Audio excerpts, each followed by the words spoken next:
इक ओंकार सतनाम करता पुरख निरभउ निर्वैर अकाल मूर्त अजूनी सैभं गुर प्रसाद।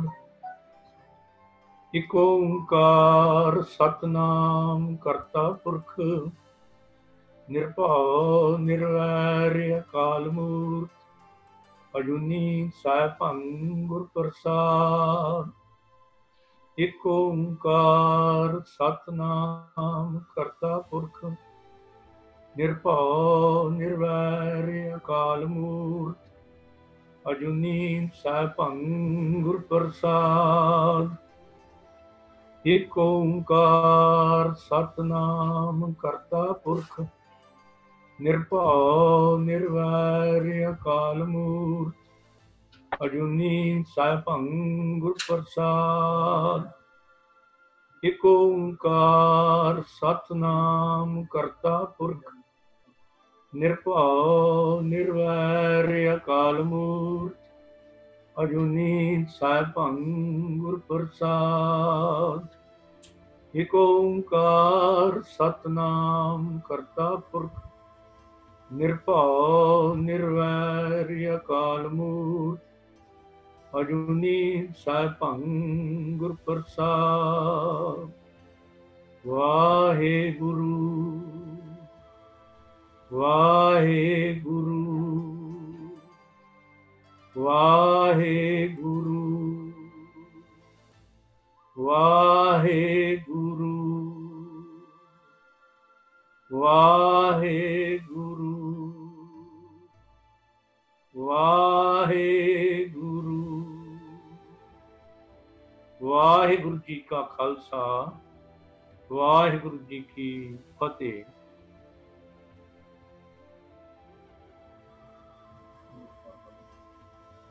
परम सत्कारयोग गुरु प्यारियो, पंजाब देश विदेश जिथे जिथे भी बैठ के जो Gurmat class Sikh missionary college वालों प्रारंभ की गई है, उस दे राही अज सर्वशक्तिमान श्री अकाल पुरख वाहिगुरु जी की अपार बख्शिश दे नाल शहीदां दे सिरताज शांति दे पुंज साहिब श्री गुरु अर्जन देव जी महाराज जी दे पावन इतिहास संबंधी जो लड़ीवार इतिहास दीयां विचारां पिछले कुछ दिनों तो प्रारंभ कीतियां गईयां सन। पिछली क्लास दे विच असीं जन्म तो लैके उन्हां दे प्रकाश तो लैके गुरगद्दी तक इतिहास विच जो जो खास खास घटनावां वापरियां वो विचार आप जी नाल साझे कीते गए सन, क्योंकि इन्हां दिनां दे विच समुची सिख कौम शहीदां दे सिरताज साहिब श्री गुरु अर्जन देव जी महाराज का शहीदी दिहाड़ा मनाउण दे लई बहुत शरधा प्यार ते सत्कार दे नाल गुरुद्वारा साहिबान दे विच इकट्ठर हुंदियां हन संगतां। पर कई सभा सोसाइटियां इस्त्री जथेबंदियां वालों 40-40 45-45 दिन जां इस तो भी वध समय दे लई गुरमत समागमां दी लड़ी प्रारंभ की जाती है। इस बार करोना कहर के कारण संगतां अपने अपने घरां विच बैठ के ही किसी न किसी रूप विच गुरबाणी शब्द विचार जां शब्द कीर्तन आदि करके गुरु अर्जन देव जी महाराज नूं अपनी शरधा दे फुल भेट कर रहे हैं।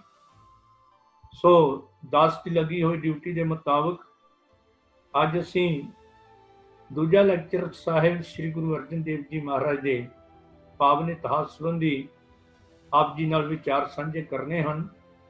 ते अज दा जो लैक्चर है इहदे विच गुरगद्दी तो लैके साहिब श्री गुरु अर्जन देव जी महाराज के ज्योति जोत समान तक जां उन्हां दी शहादत तक का इतिहास, जो अहम कारनामे, जो अहम काम कौम की चढ़ती कला लई जां खालसा पंथ नूं अपनी मंजिले मकसूद वाल ले जाण दे लई ਸਾਹਿਬ ਸ੍ਰੀ ਗੁਰੂ ਅਰਜਨ ਦੇਵ ਜੀ ਨੇ ਜੋ ਇਤਿਹਾਸਕ ਕਾਰਨਾਮੇ ਪਰ ਸਾਨੂੰ ਆਪਣੇ ਪਾਵਨ ਇਤਿਹਾਸ ਦੇ ਰਾਹੀਂ ਸੇਧ ਦਿੱਤੀ, ਉਹ ਵਿਚਾਰ ਆਪ ਜੀ ਨਾਲ ਸਾਂਝੇ ਕਰਨ ਦੀ ਕੋਸ਼ਿਸ਼ ਕਰਾਂਗਾ।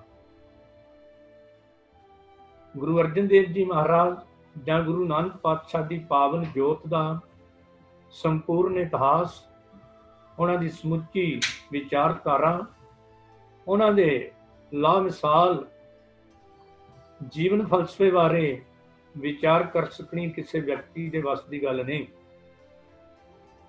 ਜਿਵੇਂ ਬਨਾਰਸ ਦੀ ਧਰਤੀ ਤੇ ਭਾਈ ਸਾਹਿਬ ਭਾਈ ਗੁਰਦਾਸ ਜੀ ਦੀ ਡਿਊਟੀ ਧੰਨ ਗੁਰੂ ਰਾਮਦਾਸ ਸੱਚੇ ਪਾਤਸ਼ਾਹ ਵੱਲੋਂ ਲਗਾਈ ਗਈ, ਉੱਥੇ ਹੀ ਕਿਸੇ ਨੇ ਸਵਾਲ ਕੀਤਾ ਸੀ ਭਾਈ ਸਾਹਿਬ ਭਾਈ ਗੁਰਦਾਸ ਜੀ ਨੂੰ ਕਿ ਭਾਈ ਸਾਹਿਬ, ਤੁਸੀਂ ਗੁਰੂ ਨਾਨਕ ਜੋਤ ਦੇ ਤੀਜੇ ਸਰੂਪ ਸਾਹਿਬ ਸ੍ਰੀ ਗੁਰੂ ਅਮਰਦਾਸ ਜੀ ਮਹਾਰਾਜ, ਸਾਹਿਬ ਸ੍ਰੀ ਗੁਰੂ ਰਾਮਦਾਸ ਸੱਚੇ ਪਾਤਸ਼ਾਹ, ਸਾਹਿਬ ਸ੍ਰੀ ਗੁਰੂ ਅਰਜਨ ਦੇਵ ਜੀ ਤੇ ਸਾਹਿਬ ਸ੍ਰੀ ਗੁਰੂ ਹਰਗੋਬਿੰਦ ਸਾਹਿਬ ਸੱਚੇ ਪਾਤਸ਼ਾਹ ਜੀ ਦੀ ਪਾਵਨ ਸ਼ਖਸੀਅਤ ਦੇ ਚਸ਼ਮਦੀਦ ਗਵਾਹ ਹੋ ਤੇ ਸਾਨੂੰ ਕਿਰਪਾ ਕਰਕੇ ਗੁਰੂ ਅਰਜਨ ਦੇਵ ਜੀ ਮਹਾਰਾਜ ਦੇ ਸੰਪੂਰਨ ਇਤਿਹਾਸ ਤੇ ਉਹਨਾਂ ਦੇ ਸੰਪੂਰਨ ਫਲਸਫੇ ਸੰਬੰਧੀ ਕੋਈ ਜਾਣਕਾਰੀ ਜ਼ਰੂਰ ਦਿਓ। ਭਾਈ ਸਾਹਿਬ ਜੀ ਨੇ ਜੋ ਜਵਾਬ ਉਹਨਾਂ ਗੁਰਸਿੱਖਾਂ ਨੂੰ ਦਿੱਤਾ ਸੀ, ਉਹ ਆਪਣੀ ਪਾਵਨ ਬਾਣੀ ਜੋ ਉਹਨਾਂ ਨੇ ਉਚਾਰਨ ਕੀਤੀ, ਕਵਿਤ ਸਪਈਆਂ ਦੇ 75 ਨੰਬਰ ਕਵਿਤ ਦੇ ਵਿੱਚ ਭਾਈ ਸਾਹਿਬ ਜੀ ਨੇ ਗੁਰੂ ਜੋਤ ਦੀ ਮਹਿਮਾ ਬਿਆਨ ਕਰਦੇ ਹੋਏ ਇੱਕ ਗੱਲ ਆਖੀ ਸੀ ਕਿ ਚਿੰਟੀ ਕੇ ਉਧਰ ਵਿਖੇ ਹਸਤੀ ਸਮਾਏ ਕੈਸੇ, ਅਤੁੱਲ ਪਹਾੜ ਭਾਰ ਭਿੰਗੀ ਨਾ ਉਠਾਵੇ। ਭਾਈ ਸਾਹਿਬ ਕਹਿਣ ਲੱਗੇ, ਜਿਸ ਤਰ੍ਹਾਂ ਇੱਕ ਕੀੜੀ ਕਿਤੇ ਫੈਸਲਾ ਕਰ ਲਵੇ ਕਿ ਮੈਂ ਸਾਬਤੇ ਹਾਥੀ ਨੂੰ ਹੀ ਆਪਣੇ ਪੇਟ ਦੇ ਵਿੱਚ ਟਪਾ ਲੈਣਾ ਹੈ, ਜਾਂ ਇੱਕ ਕੀੜੀ ਜਿਹਨੂੰ ਖੰਭ ਲੱਗ ਜਾਂਦੇ ਨੇ, ਉਹ ਭ੍ਰਿੰਗੀ ਉਸਦਾ ਨਾਮ ਬਣ ਜਾਂਦਾ ਹੈ, ਉਹ ਜੀਵ ਇਹ ਫੈਸਲਾ ਕਰ ਲਵੇ ਮੈਂ ਸੁਮੇਰ ਪਰਬਤ ਨੂੰ ਚੱਕ ਕੇ ਇੱਕ ਦੇਸ਼ ਤੋਂ ਦੂਜੇ ਦੇਸ਼ ਆਪਣੇ ਖੰਭਾਂ ਤੇ ਛੱਡ ਕੇ ਆ ਜਾਣਾ ਹੈ, ਐਸੀ ਅੱਤ ਕਥਨੀ ਵਿੱਚ ਉਹ ਸਫਲ ਨਹੀਂ ਹੋ ਸਕਦੇ। ਭਾਈ ਸਾਹਿਬ ਨੇ ਦੂਜੀ ਉਦਾਹਰਨ ਦਿੱਤੀ ਸੀ, ਮੱਛਰ ਕਿਤੇ ਫੈਸਲਾ ਕਰ ਲਵੇ ਕਿ ਮੈਂ ਬਾਸ਼ਕ ਨਾਗ ਨੂੰ, ਸ਼ੇਸ਼ ਨਾਗ ਨੂੰ, ਜਿਹਦੇ ਹਜ਼ਾਰਾਂ ਹੀ ਫਣ ਹੁੰਦੇ ਨੇ, ਆਪਣੇ ਡੰਗ ਦੇ ਨਾਲ ਖਤਮ ਕਰ ਲੈਣਾ ਹੈ, ਤੇ ਸ਼ਾਇਦ ਕਿ ਉਹ ਕਦੇ ਵੀ ਸਫਲ ਨਹੀਂ ਹੋ ਸਕਦਾ। ਤੇ ਤੀਜੇ ਨੰਬਰ ਤੇ ਮੱਕੜੀ ਦੀ ਉਦਾਹਰਨ ਦਿੰਦੇ ਹੋਏ ਭਾਈ ਸਾਹਿਬ ਨੇ ਕਿਹਾ ਸੀ ਕਿ ਮੱਕੜੀ ਆਪਣੇ ਜਾਲ ਦੇ ਵਿੱਚ ਛੋਟੇ ਛੋਟੇ ਕੀਟ ਪਤੰਗਾਂ ਨੂੰ ਤਾਂ ਫਸਾ ਲੈਂਦੀ ਹੈ, ਜੇ ਕਿਤੇ ਉਹ ਗਲਤ ਫੈਸਲਾ ਕਰ ਲਵੇ ਕਿ ਹੁਣ ਮੈਂ ਅੱਗੇ ਤੋਂ ਆਪਣੇ ਜਾਲ ਦੇ ਵਿੱਚ ਸ਼ੇਰ, ਬਘਿਆੜ, ਚੀਤੇ, ਹਾਥੀਆਂ ਨੂੰ ਫਸਾ ਕੇ ਉਹਨਾਂ ਦਾ ਸ਼ਿਕਾਰ ਕਰਾਂਗੀ, ਨਹੀਂ ਕਰ ਸਕਦੀ।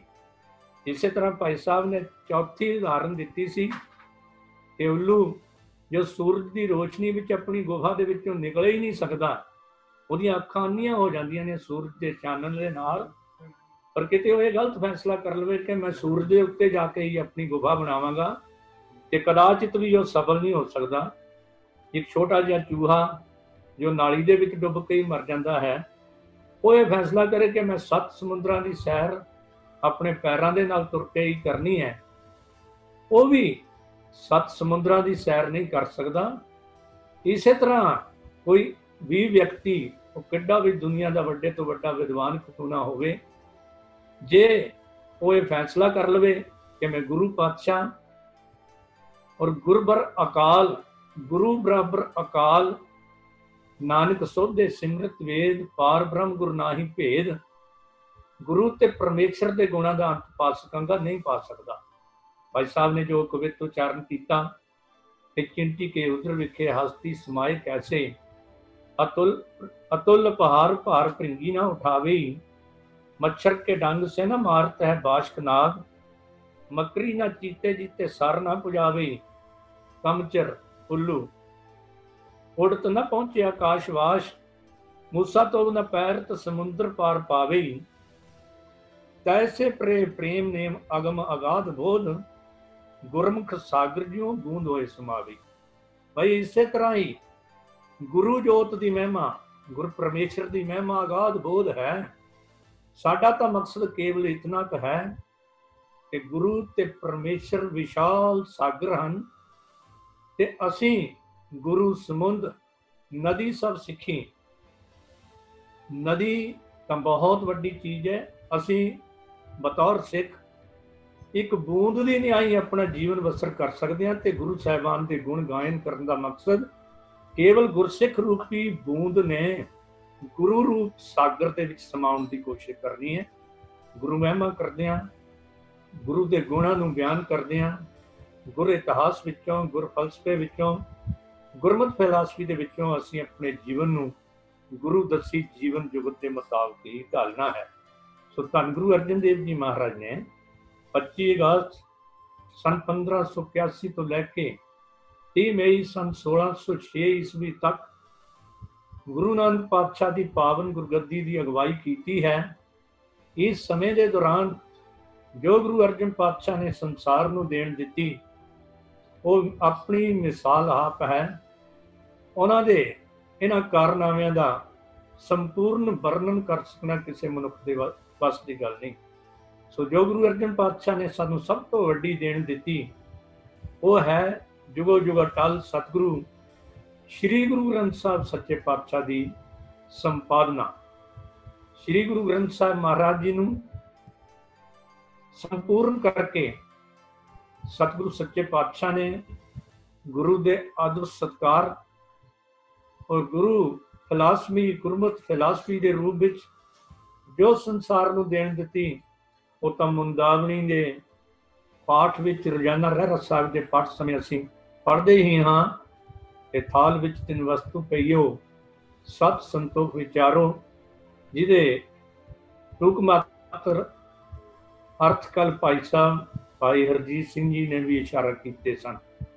ਸਮੇਂ ਨੂੰ ਸੰਕੁਚਦਾ ਹੋਇਆ ਮੈਂ ਇਹ ਗੱਲ ਦੱਸ ਦੇਣੀ ਚਾਹੁੰਦਾ ਹਾਂ ਕਿ ਗੁਰੂ ਅਰਜਨ ਦੇਵ ਜੀ ਮਹਾਰਾਜ ਨੇ ਬਹੁਤ ਵੱਡਾ ਪਰਉਪਕਾਰ ਕਰਕੇ ਜਿੱਥੇ ਸੰਸਾਰ ਨੂੰ ਇੱਕ ਐਸੀ ਜੀਵਨ ਜੁਗਤ ਦੇ ਦਿੱਤੀ, ਜਿਸ ਮਾਰਗ ਤੇ ਚੱਲ ਕੇ ਦੁਨੀਆ ਦਾ ਹਰ ਮਨੁੱਖ, ਉਹ ਕਿਸੇ ਦੇਸ਼, ਕਿਸੇ ਮਜ਼ਹਬ, ਕਿਸੇ ਕੌਮ, ਕਿਸੇ ਸ਼ਕਲ ਸੂਰਤ ਦਾ ਵੀ ਹੋਵੇ, ਉਹ ਗੁਰੂ ਪਾਤਸ਼ਾਹ ਦੀਆਂ ਬਖਸ਼ਿਸ਼ਾਂ ਦਾ ਤੇ ਸਰਬ ਸਾਂਝੇ ਪਿਤਾ ਪਰਿਪੂਰਨ ਪਰਮਾਤਮਾ ਵਾਹਿਗੁਰੂ ਜੀ ਦੀਆਂ ਰਹਿਮਤਾਂ ਦਾ ਪਾਤਰ ਬਣ ਸਕਦਾ ਹੈ। ਸਾਧ ਸੰਗਤ, ਸਿੱਖਾਂ ਲਈ ਤਾਂ ਇਹ ਸਭ ਤੋਂ ਵੱਡੀ ਦੇਣ ਤਾਂ ਹੈ ਕਿ ਸਿੱਖਾਂ ਨੂੰ ਇੱਕ ਐਸੇ ਗੁਰੂ ਦੇ ਲੜ ਲਾ ਦਿੱਤਾ ਪਰਿਪੂਰਨ ਪਰਮਾਤਮਾ ਵਾਹਿਗੁਰੂ ਦੀ ਬਖਸ਼ਿਸ਼ ਦੇ ਨਾਲ, ਕਿ ਜਿਸ ਗੁਰੂ ਨੇ ਰਹਿੰਦੀ ਦੁਨੀਆ ਤੱਕ ਸਿੱਖ ਕੌਮ ਦੀ ਅਗਵਾਈ ਵੀ ਕਰਨੀ ਹੈ ਤੇ ਸਰਵ ਮਾਨਵਤਾ ਦੀ ਅਗਵਾਈ ਵੀ ਕਰਨੀ ਹੈ। ਮੈਂ ਜਿਹੜੀ ਬੇਨਤੀ ਕਰ ਰਿਹਾ ਹਾਂ, ਇਹ ਆਪਣੇ ਪਾਸੋਂ ਨਹੀਂ, ਬਲਕਿ ਹਮੇਸ਼ਾ ਦੇ ਲਈ ਜਿਸ ਗੁਰੂ ਨੇ ਕਾਇਮ ਰਹਿਣਾ ਹੈ, ਉਸ ਬਾਰੇ ਸਿੱਧਾਂ ਨੇ ਵੀ ਸਿੱਧ ਗੋਸ਼ ਨਾਮ ਦੀ ਬਾਣੀ ਦੇ ਵਿੱਚ 43ਵੇਂ ਸਵਾਲ ਦੇ ਵਿੱਚ ਸਵਾਲ ਕੀਤਾ ਗਿਆ ਸੀ ਗੁਰੂ ਨਾਨਕ ਪਾਤਸ਼ਾਹ ਤੇ, ਤੇਰਾ ਕਾਬਨ ਗੁਰੂ ਜਿਸ ਕਾ ਤੂੰ ਚੇਲਾ। ਆਪ ਸਾਰੇ ਜਾਣਦੇ ਹੋ ਗੁਰੂ ਨਾਨਕ ਪਾਤਸ਼ਾਹ ਦਾ ਜਵਾਬ ਸੀ, ਸ਼ਬਦ ਗੁਰੂ ਸੁਰਤ ਤੁਮ ਚੇਲਾ। ਤੇ ਸੁਮੇਰ ਪਰਬਤ ਦੇ ਉੱਤੇ ਜਦੋਂ ਇਹ ਵਿਚਾਰ ਚਰਚਾ ਹੋ ਰਹੀ ਸੀ, ਉਸ ਵਕਤ ਅੱਗੇ 66ਵੀਂ ਪੌੜੀ ਦੇ ਵਿੱਚ ਜਾ ਕੇ ਸਿੱਧਾ ਨੇ ਫਿਰ ਸਵਾਲ ਕੀਤਾ ਹੈ ਕਿ ਤੂੰ ਕਹਿੰਦਾ ਹੈ ਨਾਨਕ ਕਿ ਮੇਰਾ ਸ਼ਬਦ ਗੁਰੂ ਹੈ, ਕੀ ਤੂੰ ਇਹ ਦੱਸ ਸਕਦਾ ਹੈ ਕਿ ਜਦੋਂ ਸੰਸਾਰ ਦੀ ਰਚਨਾ ਨਹੀਂ ਹੋਈ ਉਦੋਂ ਤੇਰਾ ਗੁਰੂ ਕਿੱਥੇ ਸਵਾਈਮਾਨ ਸੀ? ਉਹ ਸਵਾਲ ਕੀਤਾ ਸੀ 66 ਨੰਬਰ ਪੌੜੀ 'ਚ, ਰੂਪ ਨਾ ਹੋਤੋ ਰੇਖਿਆ ਕਾਈ ਤਾਂ ਸ਼ਬਦ ਕਹਾਂ ਲਿਵਲਾਈ। ਵੀ ਜਦੋਂ ਸੰਸਾਰ ਦੀ ਕੋਈ ਹੋਂਦ ਹੀ ਨਹੀਂ ਸੀ, ਜੀਵਾਂ ਦੀ ਹੋਂਦ ਨਹੀਂ ਸੀ, ਬਨਸਪਤੀ ਦੀ ਹੋਂਦ ਨਹੀਂ ਸੀ, ਕੁਛ ਵੀ ਨਹੀਂ ਸੀ, ਅਰਬਦ ਨਰਬਦ ਧੁੱਧੂ ਕਾਰਾਂ, ਤਰਨਾ ਗਗਨਾ ਹੁਕਮੋ ਪਾਰਾਂ, ਨਾ ਦਿਨ ਰਹਿਣ ਨਾ ਚੰਦ ਨਾ ਸੂਰਜ, ਸੁਨ ਸਮਾਧ ਲਗਾਏਗਾ। ਜਦੋਂ ਕੇਵਲ ਤੇ ਕੇਵਲ ਪ੍ਰਮਾਤਮਾ ਸੀ, ਉਦੋਂ ਤੇਰਾ ਗੁਰੂ ਕਿੱਥੇ ਸੀ? ਗੁਰੂ ਅਰਜਨ ਪਾਤਸ਼ਾਹ, ਗੁਰੂ ਨਾਨਕ ਪਾਤਸ਼ਾਹ ਨੇ ਅਗਲੀ ਪੌੜੀ ਦੇ ਵਿੱਚ 67 ਨੰਬਰ ਪੌੜੀ ਦੇ ਵਿੱਚ ਉਹਦਾ ਜਵਾਬ ਦਿੱਤਾ ਸੀ, ਰੂਪ ਨਾ ਹੋਤੋ ਰੇਖਿਆ ਕਾਈ ਤਾਂ ਸ਼ਬਦ ਕਹਾਂ ਲਿਵਲਾਈ। ਸਵਾਲ ਇਹ ਸੀ ਤੇ ਗੁਰੂ ਪਾਤਸ਼ਾਹ ਦਾ ਜਵਾਬ ਸੀ, ਰੂਪ ਨਾ ਰੇਖਿਆ, रूप न रेख्या जात न होती तो अकुलीन रहे शब्द सुसार। वे कुल रहत परमात्मा विच ਉਦੋਂ ਮੇਰਾ ਗੁਰੂ ਸ਼ਬਦ ਅਭੇਦ ਸੀ। रूप ना रेख्या जात न होती, तो अकुलीन रहे शब्द सो सार। गौन गगन जब तवे ना हो तो त्रै भवन जोत आपे निरंकार। भी उस वेला मेरा गुरु शब्द वो परिपूर्ण परमात्मा वाहिगुरु के विच अभेद सी। ਜਦੋਂ सृष्टि की रचना हो गई उस वक्त भी साडा गुरु कायम सी। बल्कि गुरु पातशाह ने तो यह भी दसिया कि शब्द के द्वारा ही सृष्टि की रचना हुई। गुरु पातशाह जी पावन बचन उत्पत परलो शब्दे हो गए, शब्दे ही फिर उगत हो गए। इसलिए मेरे कहने तो मुराद कि जो संसार की रचना नहीं हुई, साडा गुरु शब्द गुरु श्री गुरु ग्रंथ साहब उस वेले भी कायम सी। शब्द गुरु जो सृष्टि की रचना होगी उस वेले भी, अज तो 550 साल पहला भी। पर जो सिद्ध पुछते ने तेरा गुरु कौन है, तो गुरु नानक पातशाह कहते मेरा शब्द गुरु है। 312 साल पहला जो सरबंसदानी दशमेश पिता ने 7 अक्तूबर 1708 की रात को शब्द गुरु श्री गुरु ग्रंथ साहिब जी ने गुरगद्दी ते विराजमान किया, उदों भी साडा गुरु कायम सी। अज भी साडा गुरु कायम है, कल नूं भी साडा गुरु कायम होएगा।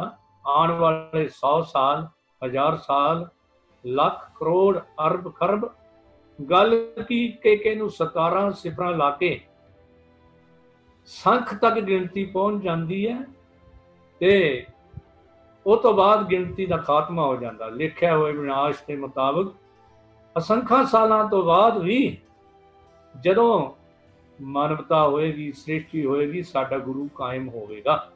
सतगुरु मेरा सदा सदा ना आवे ना जाए, वो विनाशी पुरख है सब में रिहा समाए। गुरु प्यारिओ ये गल चेता रखनी कि धर्म ग्रंथां की कोई घाट नहीं सी।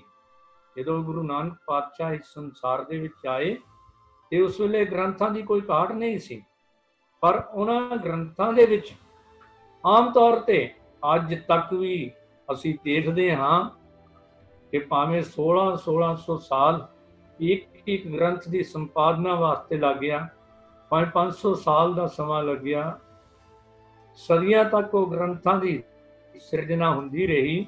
पर जे अज उस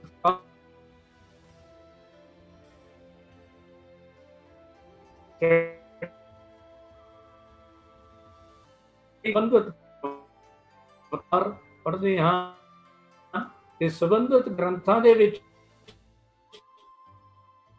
संबंधित महापुरुषों होंगे।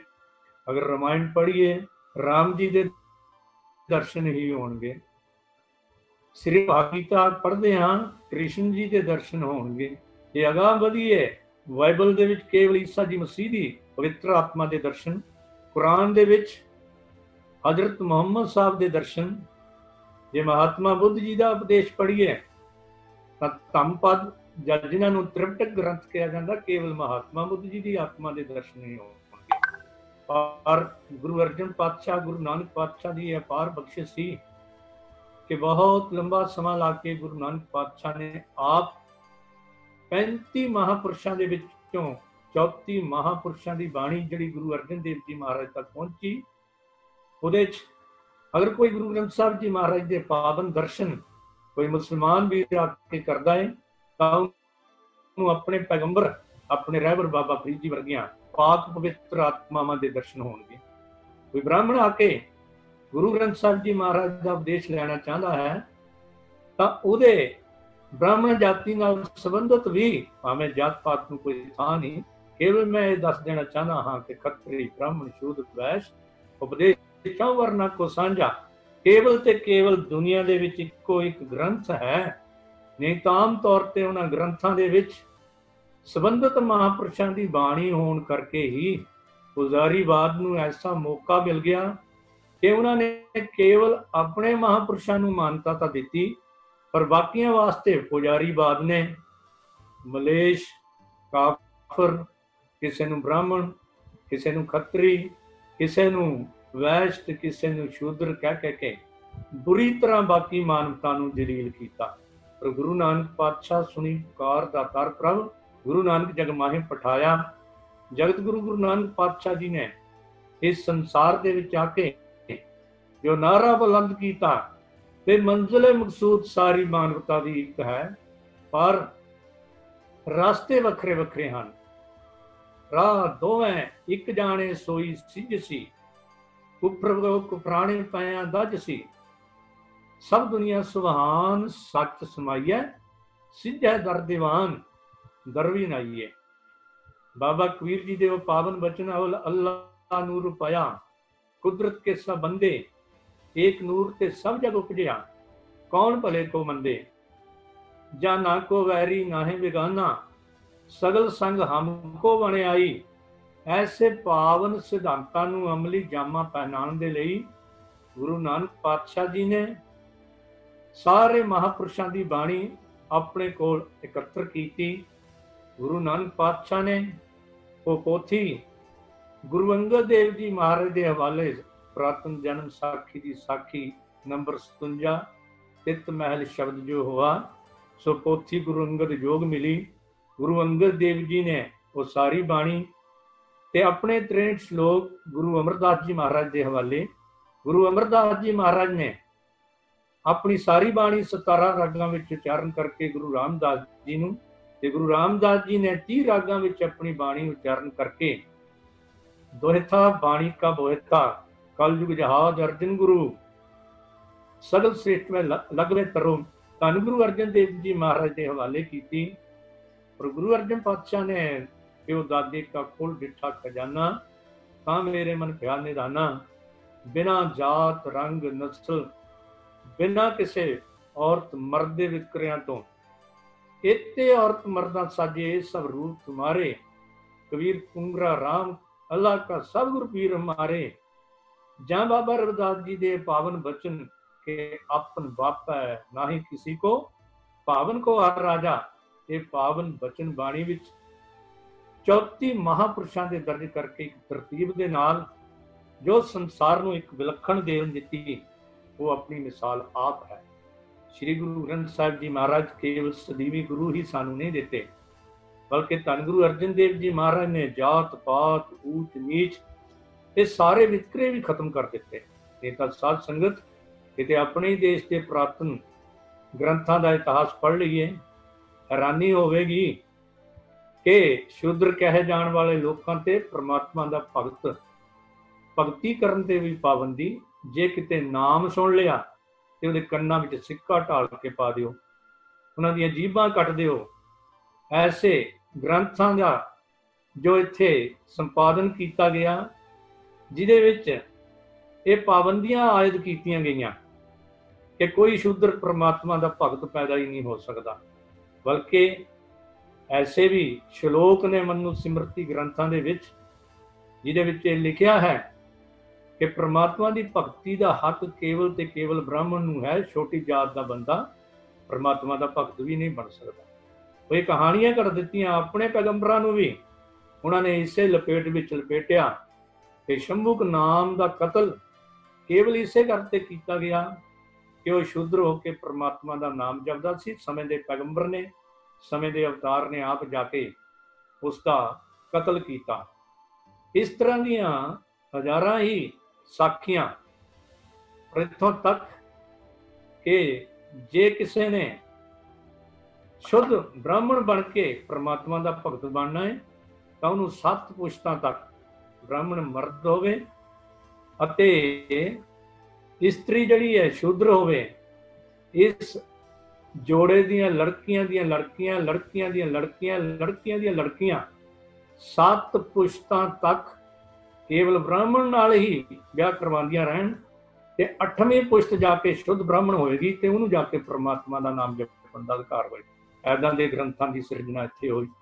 ਮਤੰਗਾ ਨਾਮ ਦਾ ਰਿਸ਼ੀ ਕਹਿੰਦੇ ਨੇ ਹਜ਼ਾਰਾਂ ਸਾਲ ਤਪੱਸਿਆ ਕੀਤੀ ਕੇਵਲ ਇੱਕ ਗੱਲ ਲਈ ਕਿ ਮੈਂ ਛੋਟੀ ਜਾਤ ਵਾਲਮੀਕੀ ਵਿੱਚ ਪ੍ਰਗਟ ਹੋਇਆ ਹਾਂ, ਇਹ ਭਗਤੀ ਕਰਕੇ ਮੈਂ ਵੱਡੀ ਜਾਤ ਵਿੱਚ ਸ਼ਾਮਲ ਹੋ ਜਾਵਾਂ।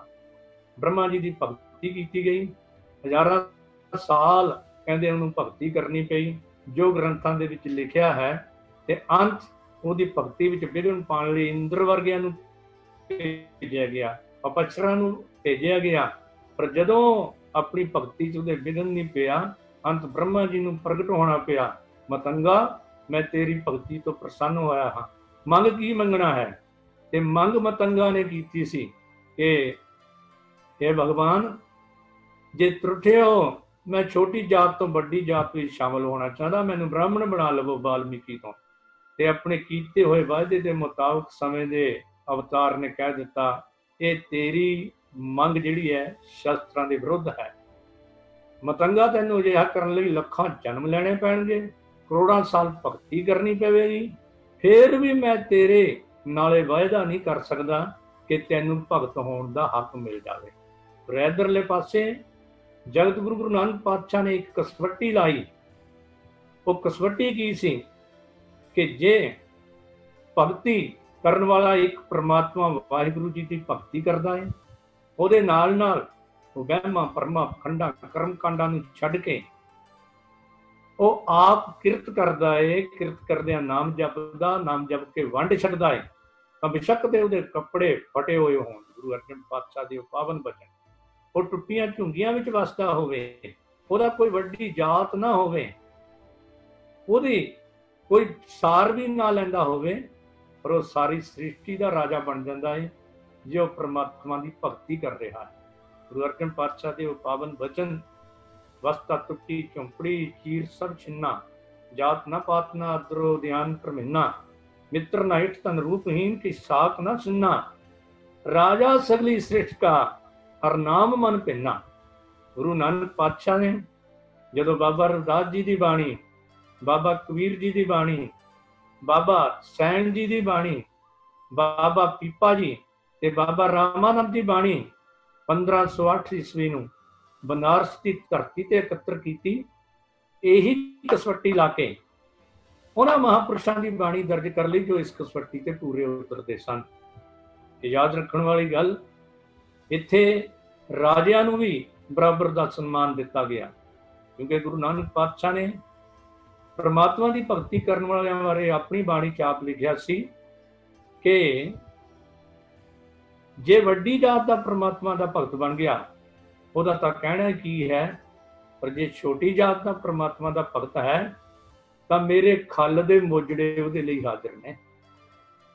गुरु नानक पातशाह दे ਉਹ पावन बचन कि जात कुलीन सेवक जे होए, तांका कहना कहो न कोए, बिच सनाती सेवक होए, नानक पणिया पहरे सोए। इस कसवट्टी ते लाके जे बाबा कबीर जी कपड़े बुनने वाले, बाबा नामदेव जी कपड़े छापण वाले, बाबा रविदास जी मरे हुए डंगर ढाउण, उन्होंने खलन ते उन्हां दी खल तो जुत्तियां बनाउण वाले दी बाणी जे सामने आई, सच्चे पातशाह ने कहा तुसीं भी किरत करदे हो, तुसीं भी एक परमात्मा दे भगत हो, तुसीं भी आप मुक्त करे संसार दी कसवट्टी ते पूरे उतरदे हो। जे बाबा धन्ना जी दी बाणी सामने आई ते उन्हां दे जीवन नूं भी इस कसवट्टी ते उन्हां दे फलसफे नूं परखिया गया। इत्थों तक बकरे वढ के अपना गुजारा करन वाले बाबा सदना वागियां दी बाणी, उन्हां दी भी बाणी नूं गुरु ग्रंथ साहिब जी महाराज दे विच दर्ज करके सर्व मानवता नूं एक पिता एक स्किया मुबारक होने का मान बख्शिया। गुरु प्यारी साध संगत, एक विलक्षण ग्रंथ संसार दे विच है जो विलक्षण देन संसार नूं दित्ती, क्योंकि बहुत कुछ इस विषय ते बोलिया जा सकता है, पर मेरा विषय शब्द गुरु नहीं। पर यह गल बड़े मान नाल बड़े फखर नाल असीं कह सकते हैं कि जो गुरु अर्जन पातशाह ने संसार नूं इह दात दित्ती, जिन्हें जिन्हें भी उस संसार के किसी कोने किसी धरती के हिस्से से वसदा सी, किसी शक्ल सूरत वाला, किसी मजहब जात धर्म नूं मनण वाला सी, जो दयानतदारी दे नाल उन्हें गुरु ग्रंथ साहिब सच्चे पातशाह के पावन दर्शन किए, वो एक गल कहण दे लई मजबूर होया है कि संसार दे विच अगर दुनिया नूं कोई सीधे रास्ते जां दुनिया नूं एक मंजिल मकसूद ते पहुंचाउण वाले कोई विचारधारा है तो केवल ते केवल गुरु ग्रंथ साहिब सच्चे पातशाह की विचारधारा है। साधु टी.एल. वासवानी वर्गे ਜਿਹੜੇ गल कहते हैं संसार के लोग तुसीं आत्मिक शांति चाहते हो, ਤੇ ਮੈਂ ਤੁਹਾਨੂੰ ਇੱਕ ਸਲਾਹ ਦੇਣੀ ਚਾਹੁੰਦਾ ਹਾਂ, ਜੇ ਸੰਸਾਰ ਵਿੱਚ ਸ਼ਾਂਤੀ ਫੈਲਾਣੀ ਚਾਹੁੰਦੇ ਹੋ ਤਾਂ ਸੰਸਾਰ ਦੇ ਸਾਰੇ ਸਕੂਲਾਂ, ਕਾਲਜਾਂ, ਯੂਨੀਵਰਸਿਟੀਆਂ ਦੇ ਵਿੱਚ ਗੁਰੂ ਗ੍ਰੰਥ ਸਾਹਿਬ ਸੱਚੇ ਪਾਤਸ਼ਾਹ ਦੀ ਪਾਵਨ ਬਾਣੀ ਸੁਖਮਨੀ ਸਾਹਿਬ ਜੀ ਦਾ ਜ਼ਰੂਰੀ ਵਿਸ਼ਾ ਕਰਾਰ ਦੇ ਦਿਓ। ਜਦੋਂ ਹਰ ਬੱਚੇ ਦੇ ਦਿਲ ਦੇ ਵਿੱਚ ਸੰਸਾਰ ਦੇ ਇਹ ਬਾਣੀ ਪ੍ਰਵੇਸ਼ ਕਰ ਜਾਏਗੀ, ਗੁਰੂ ਗ੍ਰੰਥ ਸਾਹਿਬ ਦੀ ਸਾਰੀ ਮਾਨਤਾ ਵਿੱਚ ਸ਼ਾਂਤੀ ਵਰਤ ਜਾਏਗੀ। ਪ੍ਰਿੰਸੀਪਲ ਸੁਖਬੀਰ ਸਿੰਘ ਜੀ ਸੁਣਾਉਂਦੇ ਹੁੰਦੇ ਸਨ ਸਾਨੂੰ ਕੈਂਪਾਂ ਦੇ ਵਿੱਚ, ਕਿਤੇ ਕਿਤੇ ਉਹਨਾਂ ਨੇ ਇਸ਼ਾਰੇ ਨਾਲ ਆਪਣੀਆਂ ਕਿਤਾਬਾਂ ਵਿੱਚ ਜ਼ਿਕਰ ਵੀ ਕੀਤਾ ਹੈ ਕਿ ਆਸਟ੍ਰੇਲੀਆ ਦੇ ਮਹਾਨ ਵਿਦਵਾਨ, ਮਹਾਨ ਕਲਾਕਾਰ ਨਿਕੋਲਸ ਰੋਰਕ, ਉਹ ਕਹਿੰਦੇ ਨੇ ਮੈਂ ਸਾਰੀ ਜ਼ਿੰਦਗੀ ਆਤਮਿਕ ਸ਼ਾਂਤੀ ਲੱਭਦਾ ਰਿਹਾ ਔਰ 20 ਸਾਲ ਜ਼ਿੰਦਗੀ ਦੇ ਇਸੇ ਤਰ੍ਹਾਂ ਬਤੀਤ ਕੀਤੇ, ਪਰ ਕਿਤੇ ਮੈਨੂੰ ਕਿਸੇ ਨੇ ਸ੍ਰੀ ਗੁਰੂ ਗ੍ਰੰਥ ਸਾਹਿਬ ਜੀ ਦੀ ਇੱਕ ਪਾਵਨ ਬਾਣੀ ਸੁਖਮਨੀ ਸਾਹਿਬ ਜੀ ਦਾ ਗੁਟਕਾ ਇੰਗਲਿਸ਼ ਵਿੱਚ ਤਰਜਮਾ ਕੀਤਾ ਹੋਇਆ ਦਿੱਤਾ। ਮੈਂ ਹੈਰਾਨ ਹੋ ਗਿਆ, ਜਿਸ ਆਤਮਿਕ ਸ਼ਾਂਤੀ ਨੂੰ ਮੈਂ ਜੰਗਲਾਂ ਬੀਆਬਾਨਾਂ ਦੇ ਵਿੱਚੋਂ ਢੂੰਡਦਾ ਸਾਂ, ਗੁਫਾਵਾਂ ਵਿੱਚੋਂ ਲੱਭਦਾ ਸਾਂ, ਦਰਿਆਵਾਂ ਦੇ ਕੰਢਿਆਂ ਤੇ ਲੱਭਦਾ ਸਾਂ, ਪਹਾੜਾਂ ਦੀਆਂ ਗੁਫਾਵਾਂ ਵਿੱਚੋਂ, ਉਹ ਆਤਮਿਕ ਸ਼ਾਂਤੀ ਤਾਂ ਸਿੱਖਾਂ ਦੇ ਗੁਰੂ ਸ੍ਰੀ ਗੁਰੂ ਗ੍ਰੰਥ ਸਾਹਿਬ ਜੀ ਦੇ ਪਾਸ ਪਈ ਹੋਈ ਹੈ। ਕਹਿੰਦੇ ਨੇ ਜਦੋਂ ਉਹਨਾਂ ਦੀ ਡੈਥ ਹੋਣ ਲੱਗੀ ਸੀ, ਉਹਨਾਂ ਨੇ ਆਪਣੀ ਵਸੀਅਤ ਲਿਖੀ। ਪ੍ਰਿੰਸੀਪਲ ਸੁਖਬੀਰ ਸਿੰਘ ਜੀ ਦੱਸਦੇ ਹੁੰਦੇ ਸੀ ਤੇ ਉਹਨਾਂ ਨੇ ਵਸੀਅਤ ਵਿੱਚ ਲਿਖਿਆ, ਜਦੋਂ ਮੇਰੀ ਮੌਤ ਹੋ ਜਾਵੇ, ਮੈਨੂੰ ਕਬਰ ਵਿੱਚ ਦਫਨਾਉਣਾ ਹੋਵੇ, ਮੇਰੀ ਛਾਤੀ ਦੇ ਉੱਤੇ ਮੇਰੇ ਕਫਨ ਦੇ ਥੱਲੇ ਇੱਕ ਸੁਖਮਨੀ ਸਾਹਿਬ ਦਾ ਗੁਟਕਾ ਰੱਖ ਦੇਣਾ। ਜੇ ਕਿਤੇ ਫੇਰ ਦੁਬਾਰਾ ਮੈਨੂੰ ਜਨਮ ਮਿਲਿਆ, ਮੈਂ ਸਿੱਖਾਂ ਦੇ ਘਰ ਵਿੱਚ ਜਨਮ ਲੈ ਕੇ ਗੁਰੂ ਗ੍ਰੰਥ ਸਾਹਿਬ ਜੀ ਮਹਾਰਾਜ ਦੇ ਚਰਨਾਂ ਨਾਲ ਜੁੜ ਕੇ ਆਪਣੇ ਉਸ ਜਨਮ ਨੂੰ ਸਫਲਾ ਕਰਨ ਦੀ ਕੋਸ਼ਿਸ਼ ਕਰਾਂਗਾ। ਗੁਰੂ ਪਿਆਰਿਓ, ਅੱਜ ਸਿੱਖਾਂ ਦੇ ਘਰ ਵਿੱਚ ਅਸੀਂ ਜਨਮ ਲਿਆ ਹੈ। ਜੇ ਕੋਈ ਅਨਮਤੀ ਵੀਰ ਆ ਕੇ ਗੁਰੂ ਗ੍ਰੰਥ ਸਾਹਿਬ ਜੀ ਦੇ ਦਰਸ਼ਨ ਕਰ ਲੈਂਦਾ ਹੈ, ਉਹ ਤਾਂ ਤੜਫਦਾ ਇਸ ਗੱਲ ਨੂੰ, ਆਮ ਬੰਦੇ ਹੀ ਨਹੀਂ ਬਲਕਿ ਗੁਰੂ ਗਿਆਨ ਪੁਸਤਕ ਜੋ ਸ਼੍ਰੋਮਣੀ ਕਮੇਟੀ ਨੇ ਛਾਪੀ, ਸਵਾਮੀ ਸਤਿਆਨੰਦ ਜੀ ਕਹਿੰਦੇ ਨੇ, ਜਿਨ੍ਹਾਂ ਨੇ 135 ਸਾਲ ਦੀ ਉਮਰ ਭੋਗੀ, ਉਹਨਾਂ ਦੇ ਗੁਰੂ ਬ੍ਰਹਮਾਨੰਦ ਜੀ ਹਰਿਦੁਆਰ ਦੇ ਮੁਖੀ ਜੋ ਉਸ ਵੇਲੇ ਦੇ ਸਨ, ਅਸੀਂ ਪੰਡਤ ਕਹਿ ਲਈਏ, ਵਿਦਵਾਨ ਕਹਿ ਲਈਏ, ਆਚਾਰੀਆ ਕਹਿ ਲਈਏ, ਇੱਕ ਵਾਰੀ ਦਰਬਾਰ ਸਾਹਿਬ ਆਏ, ਆਉਣ ਤੋਂ ਬਾਅਦ ਉਹਨਾਂ ਦੀ ਅਵਸਥਾ ਹੀ ਬਦਲ ਗਈ। ਇਹ ਵੀ ਪ੍ਰਿੰਸੀਪਲ ਸੁਖਬੀਰ ਸਿੰਘ ਜੀ ਨੇ ਸੁਣਾਇਆ ਸੀ। ਪਰ ਜਦੋਂ ਵਾਪਸ ਹਰਿਦੁਆਰ ਗਏ, ਅੰਤਲਾ ਸਮਾਂ ਸੀ, ਉਹਨਾਂ ਦੀਆਂ ਅੱਖਾਂ ਦੇ ਵਿੱਚ ਅਥਰੂ ਦੇਖ ਕੇ ਸਵਾਮੀ ਸਤਿਆਨੰਦ ਨੇ ਪੁੱਛ ਲਿਆ, ਸਵਾਮੀ ਜੀ, ਸਾਰੀ ਜ਼ਿੰਦਗੀ ਬਰਕਤ ਰਹਿ ਕੇ ਜੀਵਨ ਬਤੀਤ ਕੀਤਾ, ਮੈਨੂੰ ਹੈਰਾਨੀ ਹੋਈ ਕਿ ਤੁਹਾਨੂੰ ਅੱਜ ਅੱਖਾਂ ਵਿੱਚ ਅਥਰੂ ਦੇਖ ਕੇ ਮੌਤ ਤੋਂ ਡਰ ਲੱਗਦਾ ਹੈ। ਤੇ ਸਵਾਮੀ ਬ੍ਰਹਮਾਨੰਦ ਜੀ ਕਹਿਣ ਲੱਗੇ, ਸਤਿਆਨੰਦ, ਜਿਹੜੀ ਤੂੰ ਕਿਤਾਬ ਲਿਖ ਰਿਹਾ ਨਾ, ਉਹਦੇ 'ਚ ਮੇਰੀ ਇੱਕ ਗੱਲ ਪਾ ਦੇ। ਉਹ ਗੱਲ ਕੀ ਲਿਖਾਈ ਉਹਨਾਂ ਨੇ ਕਿ मैंने सारी आयु खाक छानना की है, तत् वस्तु तो गुरु घर में है, अब एक जन्म और गुरु घर में लूंगा तो हमारी कल्याण होगी। ये बचन स्वामी ब्रह्मानंद जी दे अज भी गुरु ज्ञान पुस्तक दे विच अंकित हैं। केवल हिंदुस्तान दे या विदेशी महापुरुष नहीं, बल्कि प्रिंसीपल सुखबीर सिंह जी ने एक स्वादली गल होर सुनाई सी कि जदों घाणा दे विदेश मंत्री एक बारी सचखंड श्री दरबार साहब आए सन, ते उन्होंने तक्या अंदर जाके, क्योंकि घाणा देश दे विच सिखां ते पाबंदी लग गई सी। पहल जाके सिखां ने उत्थे गुरुद्वारा साहब की स्थापना की, निशान साहब बड़ा उच्चा चला दिता। उत्थे दे मुतस्वी लोगों ने ये गल बादशाह तक पहुँचा दी कि ये लोग तां जिहड़े बागी ने, ते पाबंदी ला दी गई। कुदरती सरकारी दौरे ते हिंदुस्तान में आए घाणा के विदेश मंत्री ते उन्होंने दरबार साहब आने का मौका मिलिया। जदों सचखंड श्री दरबार साहब के नतमस्तक होए, अगे कोई सियाणे रागी बैठे हुए सन, जिन्हों ने हालात नूं देखदियां गुरु नानक पातशाह जी का यह शब्द गायन करना शुरू कर दिता, कीर्तन आरंभ कर दिता। याद कर गुफ्तम पेश तो दरगोश पुन करतार, अका कबीर करीम तू वै परवदगार।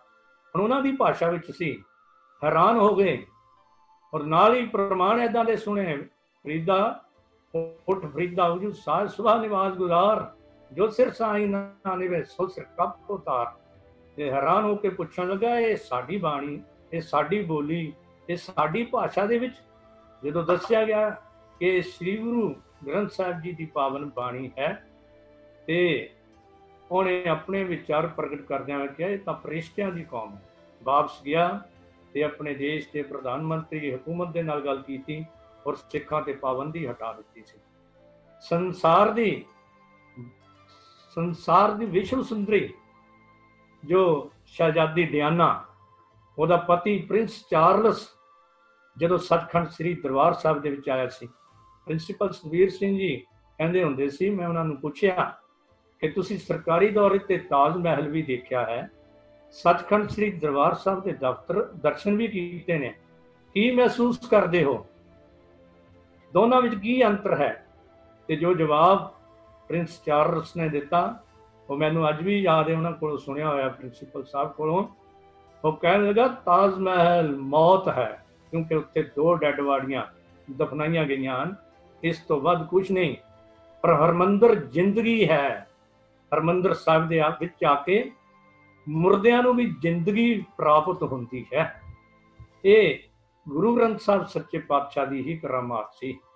ਸਾਧ ਸੰਗਤ, ਜਿੱਥੇ ਸ੍ਰੀ ਗੁਰੂ ਗ੍ਰੰਥ ਸਾਹਿਬ ਵਰਗੀ ਅਮੋਲਕ ਦਾਤ ਸਤਿਗੁਰੂ ਸੱਚੇ ਪਾਤਸ਼ਾਹ ਨੇ ਸਾਨੂੰ ਦਿੱਤੀ ਹੈ, ਉੱਥੇ ਸਭ ਤੋਂ ਵੱਡੀ ਦਾਤ ਸੱਚਖੰਡ ਸ੍ਰੀ ਦਰਬਾਰ ਸਾਹਿਬ ਦੂਜੇ ਨੰਬਰ ਤੇ ਇਹ ਕਹਿ ਲਈਏ, ਕਿਉਂਕਿ ਦੁਨੀਆ ਦੇ ਵਿੱਚ ਮੰਦਿਰ ਅੱਜ ਵੀ ਬਹੁਤ ਨੇ, ਧਾਰਮਿਕ ਸਥਾਨਾਂ ਦੀ ਅੱਜ ਵੀ ਘਾਟ ਨਹੀਂ, ਪਰ ਸੰਸਾਰ ਦੇ ਨਕਸ਼ੇ ਉੱਤੇ ਇੱਕੋ ਇੱਕ ਦਰਬਾਰ ਸਾਹਿਬ ਹੀ ਧਾਰਮਿਕ ਸਥਾਨ ਹੈ, ਜਿੱਥੇ ਸਰਬ ਮਾਨਵਤਾ ਨੂੰ ਖੁੱਲ੍ਹਾ ਸੱਦਾ ਦਿੱਤਾ ਜਾਂਦਾ, ਜਿਹਦੇ ਚਾਰੇ ਦਰਵਾਜ਼ੇ ਅੱਜ ਵੀ ਖੁੱਲ੍ਹੇ ਰੱਖ ਕੇ ਇਸ ਸਮੂਹ ਮਨੁੱਖਤਾ ਨੂੰ ਸੱਦਾ ਦਿੱਤਾ ਗਿਆ ਹੋਏ, ਇਕੱਤਰ ਮਿਲੋ ਮੇਰੇ ਭਾਈ, ਦੁਬਿਧਾ ਦੂਰ ਕਰੋ ਲਿਵਲਾਏ, ਹਰ ਨਾਮੇ ਕੇ ਹੋਵੋ ਜੋੜੀ, ਗੁਰਮੁਖ ਵੈਸੋ ਸਭਾ ਵਿਛਾਏ। ਤੇ ਜਿਸ ਵਿਅਕਤੀ ਨੇ ਵੀ ਆ ਕੇ ਸੱਚਖੰਡ ਸ੍ਰੀ ਦਰਬਾਰ ਸਾਹਿਬ ਦੇ ਦਰਸ਼ਨ ਸੁਣੇ, ਸ਼ਬਦ ਗੁਰੂ ਸ੍ਰੀ ਗੁਰੂ ਗ੍ਰੰਥ ਸਾਹਿਬ ਸੱਚੇ ਪਾਤਸ਼ਾਹ ਦੀ ਪਾਵਨ ਬਾਣੀ ਸੁਣੀ, ਉਹ ਇਹ ਗੱਲ ਕਹਿਣ ਦੇ ਲਈ ਮਜਬੂਰ ਹੋਇਆ ਹੈ ਕਿ ਸਿੱਖ ਧਰਮ ਵਾਕਿਆ ਹੀ ਸਿੱਖ ਧਰਮ ਦਾ ਕੇਂਦਰੀ ਸਥਾਨ, ਸਰਬ ਮਾਨਵਤਾ ਦਾ ਸਰਬ ਸਾਂਝਾ ਸਥਾਨ ਹੈ। ਨਹੀਂ ਤਾਂ ਅੱਜ ਵੀ ਕੇਵਲ ਤੇ ਕੇਵਲ ਗੁਰੂ ਨਾਨਕ ਪਾਤਸ਼ਾਹ ਵਰਗੀ ਪਰਮਜੋਤ ਪਰਮੇਸ਼ਰ ਦੀ ਉਹੀ ਜਾ ਸਕੇ ਸੀ। ਪ੍ਰਸਿੱਧ ਦੁਨੀਆ ਦਾ ਦੂਜੇ ਨੰਬਰ ਤੇ ਕੌਮ ਹੈ ਮੱਕੇ ਦੇ ਵਿੱਚ, ਇਸਲਾਮ ਕੌਮ ਦੇ ਕੇਂਦਰੀ ਸਥਾਨ ਜੋ ਸੱਚ ਹੈ। ਮੈਂ ਉਹਨਾਂ ਦੀ ਨਿੰਦਾ ਨਹੀਂ ਕਰਦਾ, ਸਾਡੇ ਨਾਲ ਬਹੁਤ ਚੰਗੇ ਨੇ। ਗੁਰੂ ਨਾਨਕ ਪਾਤਸ਼ਾਹ ਦਾ ਹੁਕਮ ਹੈ, ਵੀਰ ਸਭ ਤੇ ਹਮ ਬੁਰੇ, ਹਮ ਤਜ ਭਲੋ ਸਭ ਕੋਏ। ਪਰ ਉੱਥੇ ਗੈਰ ਮੁਸਲਮਾਨਾਂ ਨੂੰ ਅੱਜ ਵੀ ਜਾਣ ਦੀ ਇਜਾਜ਼ਤ ਨਹੀਂ। ਬਗਦਾਦ ਦੇ ਵਿੱਚ ਇੱਕ ਸੁਨਹਿਰੀ ਮਸਜਿਦ ਹੈ, ਜਿੱਥੇ ਕਹਿੰਦੇ ਨੇ ਉੱਥੇ ਵੀ ਕੋਈ ਗੈਰ ਮੁਸਲਮਾਨ ਜਾ ਨਹੀਂ ਸਕਦਾ। ਹਿੰਦੁਸਤਾਨ ਦੇ ਅੱਜ ਵੀ 77 ਮੰਦਿਰ ਐਸੇ ਹਨ ਜਿਨ੍ਹਾਂ ਦੇ ਮੁੱਖ ਦੁਆਰ ਦੇ ਉੱਤੇ ਲਿਖਿਆ ਹੋਇਆ ਹੈ, ਇੱਥੇ ਕੋਈ ਗੈਰ ਹਿੰਦੂ ਨਹੀਂ ਜਾ ਸਕਦਾ।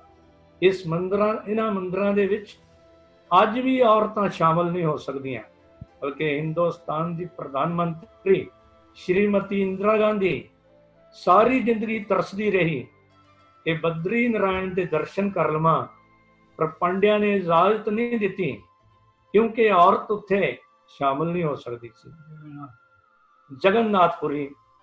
ਜਗਨਨਾਥਪੁਰੀ ਦੇ ਵਿੱਚ ਅੱਜ ਤੱਕ ਇੰਦਰਾ ਗਾਂਧੀ ਵਰਗੀ ਪ੍ਰਧਾਨ ਮੰਤਰੀ ਨੂੰ ਵੀ ਜਾਣ ਦੀ ਇਜਾਜ਼ਤ ਨਹੀਂ ਮਿਲੀ, ਕਿਉਂਕਿ ਉਹਨੇ ਇੱਕ ਗੈਰ ਹਿੰਦੂ ਦੇ ਨਾਲ, ਇੱਕ ਪਾਰਸੀ ਦੇ ਨਾਲ ਵਿਆਹ ਕਰਾਇਆ ਸੀ, ਪ੍ਰਧਾਨ ਮੰਤਰੀ ਹੁੰਦਿਆਂ ਹੋਇਆਂ ਵੀ।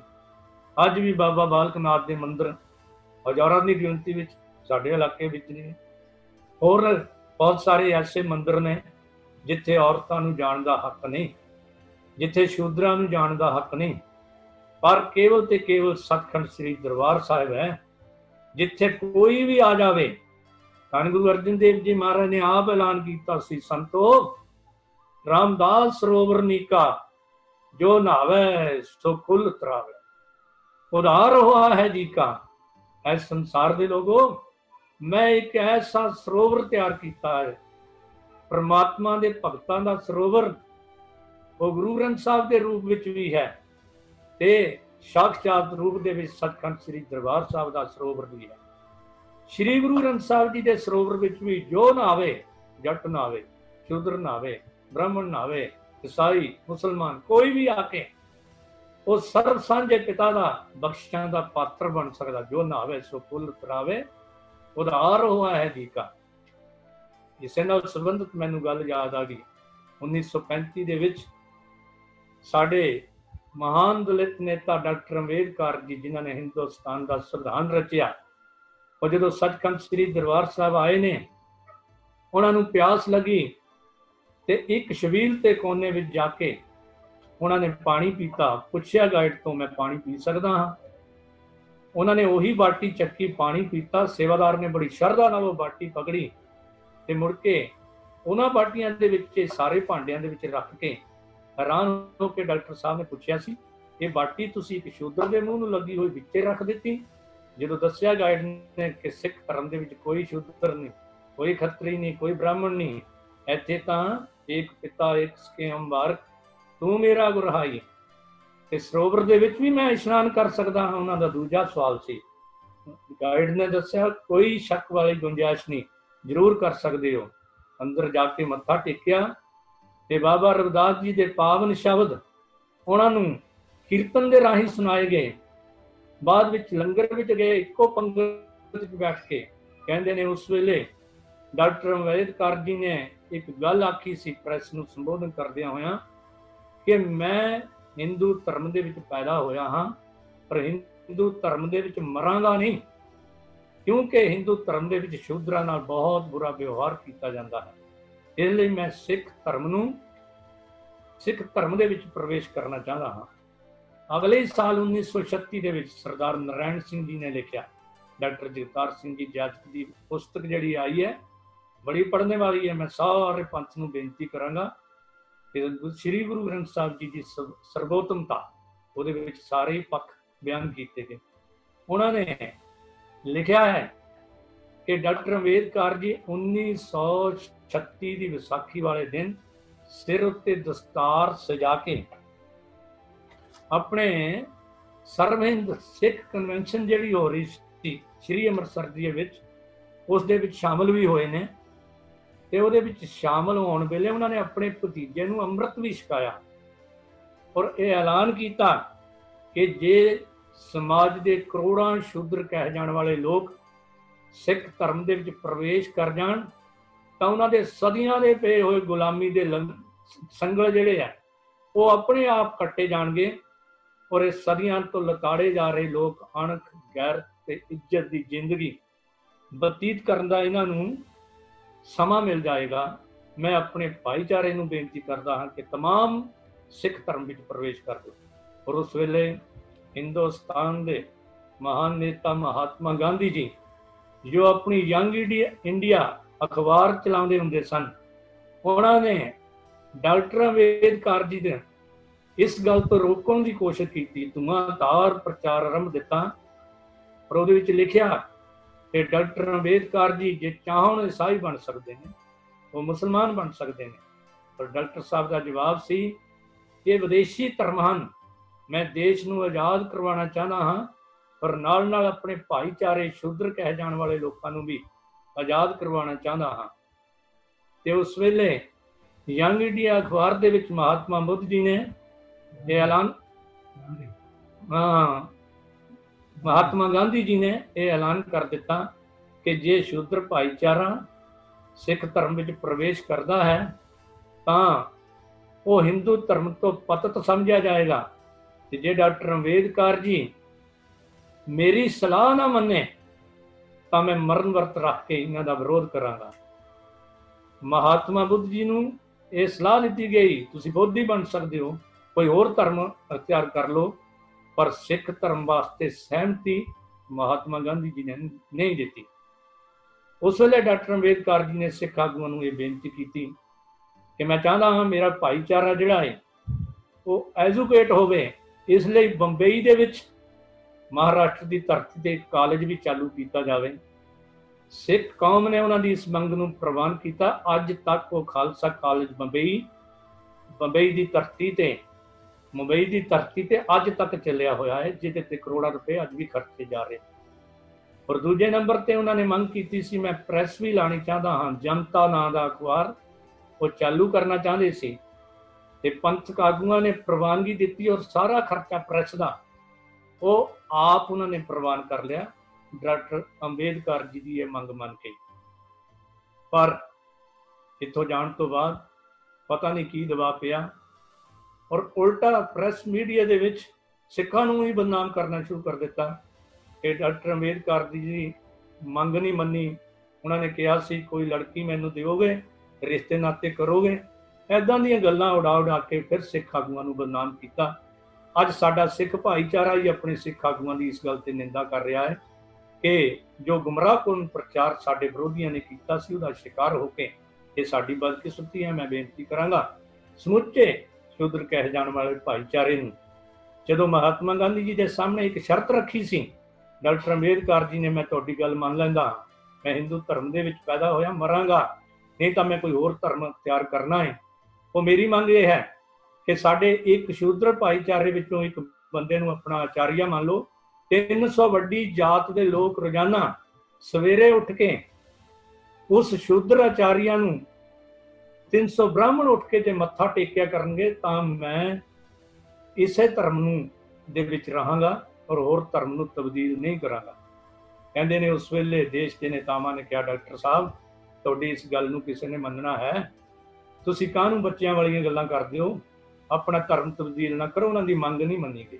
ਤੇ ਮੈਂ ਸਾਧ ਸੰਗਤ ਅੱਜ ਆਪਣੇ ਭਾਈਚਾਰੇ ਨੂੰ ਇਹ ਪੁੱਛਣਾ ਚਾਹੁੰਦਾ ਹਾਂ ਕਿ ਜਦੋਂ ਡਾਕਟਰ ਅੰਬੇਦਕਰ ਜੀ ਇਹ ਕਹਿ ਰਹੇ ਸਨ ਕਿ ਉਹਨਾਂ ਨੂੰ ਜੇ ਦੱਸਿਆ ਹੁੰਦਾ ਕਿ ਗੁਰੂ ਨਾਨਕ ਪਾਤਸ਼ਾਹ ਨੂੰ ਕਿਸੇ ਨੇ ਸ਼ਰਤ ਨਹੀਂ ਲਾਈ ਸੀ ਕਿ ਸਾਡੇ ਸ਼ੂਦਰ ਕਹਿ ਜਾਣ ਵਾਲੇ ਮਹਾਂਪੁਰਸ਼ਾਂ ਦੀ ਬਾਣੀ ਤੁਸੀਂ ਦਰਜ ਕਰੋਗੇ।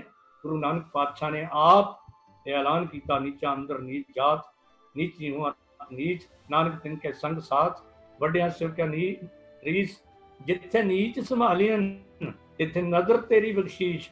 ਤੇ ਇਸ ਗੱਲ ਨੂੰ ਮੁੱਖ ਰੱਖ ਕੇ ਗੁਰੂ ਨਾਨਕ ਪਾਤਸ਼ਾਹ ਨੇ ਉਹ ਸ਼ੂਦਰ ਕਹਿ ਜਾਣ ਵਾਲੇ 15 ਭਗਤਾਂ ਦੇ ਵਿੱਚ ਬਹੁਤੇ ਭਗਤ ਉਹ ਸਨ ਜਿਨ੍ਹਾਂ ਨੂੰ ਸ਼ੂਦਰ ਕਿਹਾ ਜਾਂਦਾ ਸੀ।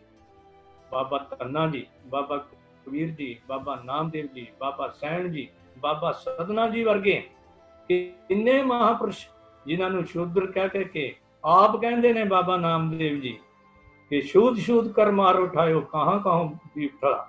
ਬੜੀ ਸੋਹਣੀ ਬੜੀ ਪਿਆਰੀ ਗੱਲ ਕਿਸੇ ਵਿਦਵਾਨ ਨੇ ਕਹੀ ਸੀ ਕਿ ਜਦੋਂ ਨਾਮਦੇਵ ਜੀ ਨੂੰ ਧੱਕੇ ਲੱਗੇ, ਧੱਕੇ ਮਾਰੇ ਗਏ, ਮੰਦਿਰ ਚੋਂ ਕੱਢ ਦਿੱਤਾ, ਤੇ ਉਸ ਵੇਲੇ ਬਾਬਾ ਨਾਮਦੇਵ ਜੀ ਨੇ ਪ੍ਰਮਾਤਮਾ ਦੇ ਚਰਨਾਂ 'ਚ ਅਰਦਾਸ ਕੀਤੀ, ਇਹ ਪ੍ਰਮਾਤਮਾ ਈਨੜੀ ਜਾਤ ਮੇਰੀ ਜ਼ਾਤ ਮਰਾਇਆ, ਛੀਪੇ ਕੇ ਜਨਮ ਕਾਹੇ ਕੋ ਆਇਆ। ਕਿ ਜੇ ਕੁਛ ਇਹੀ ਕੁਛ ਮੇਰੇ ਨਾਲ ਹੋਣਾ ਸੀ, ਇਹ ਪ੍ਰਮਾਤਮਾ ਮੈਨੂੰ ਛੀਂਬਿਆਂ ਵਿੱਚ ਪੈਦਾ ਕਿਉਂ ਕੀਤਾ। ਤੇ ਉਸ ਵੇਲੇ ਨਾਰਾਇਣ ਦੇਖ ਨਾਮ ਦੇ ਨੂੰ ਦੇਖ ਕੇ ਨਾਰਾਇਣ ਹੱਸੇ। ਕਹਿੰਦੇ ਉਸ ਵੇਲੇ ਪ੍ਰਮਾਤਮਾ ਹੱਸ ਪਿਆ ਤੇ ਨਾਮਦੇਵ ਜੀ ਕਹਿਣ ਲੱਗੇ, ਇੱਕ ਪਾਸੇ ਮੈਨੂੰ ਧੱਕੇ ਵੱਜ ਰਹੇ ਨੇ, ਇਹ ਵਿਦਵਾਨ ਦੀ ਸ਼ਬਦਾਵਲੀ ਹੈ, ਤੇ ਦੂਜੇ ਪਾਸੇ ਪ੍ਰਮਾਤਮਾ ਤੂੰ ਹੱਸ ਰਿਹਾ ਹੈ ਤੇ ਹੱਸ ਲੈ। ਨਾਮੇ ਦੇ ਨਾਰਾਇਣ ਦੇਖ ਨਾਮਦੇਵ ਜੀ ਕਹਿੰਦੇ ਨੇ ਹੱਸ ਲੈ ਪ੍ਰਮਾਤਮਾ, ਪਰ ਮੈਂ ਤੇਰੀ ਭਗਤੀ ਨਹੀਂ ਛੱਡਾਂਗਾ।